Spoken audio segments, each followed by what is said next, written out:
સુરત નહીં ગુજરાતની અંદર પહેલી વાર છે ને ઈંટોનો શોરૂમ શરૂ થઈ ગયો છે ને અહીંયા છે ને તમને ઘણી બધી અલગ અલગ ડિઝાઇનમાં અને અલગ અલગ વેરાયટીમાં છે ને તમને માટીની બનેલી વસ્તુઓ મળવાની છે. ઈંટ તો ઘણી બધી પ્રકારની હોય પણ ઘર આપણે બનાવતો હોય તો કેવા પ્રકારની ઈંટ વાપરવી જોઈએ? આ ઈંટ છે ને મીઠા પાણીની છે, બોરસદ પાદરાની મીઠા પાણીની ઈંટ. આવી ઈંટો ઘર વપરાશ માટે બરોબર છે. બરોબર, એટલે મીઠા પાણીની અને ખારા પાણીની આવતી છે. હા હા, એમાં એવું છે કે જે એરિયામાં માટી ક્ષાર વાળી હોય ત્યાં ઈંટ ક્ષાર છોડે, લૂણો છોડે. આમાં એવું કઈ ન થાય. ઘણા પ્રકારની છે અત્યારે આપણી પાસે. માહી છે, નંદ છે, માવન છે, મમતા છે, માં છે. આ છે આર્ટ ટાઇલ.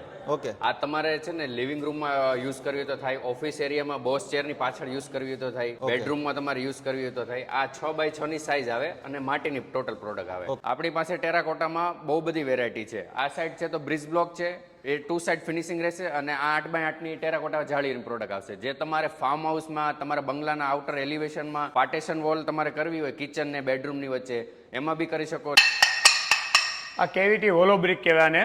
આ અમારે અત્યારે ચણતરમાં પણ તમે યુઝ કરી શકો અને આગળ એલિવેશનમાં પણ યુઝ કરી શકો. ચણતરમાં યુઝ કરો એટલે આને વિધાઉટ પ્લાસ્ટર, આને કોઈ પ્લાસ્ટર કરવાની જરૂર નથી. આ છે ને બધી આઉટર એલિવેશનમાં તમારે ક્લેડિંગ વર્ક કરવું હોય ને એના માટે યુઝ થાય. આ બધી છે હેન્ડમેડ વસ્તુ છે.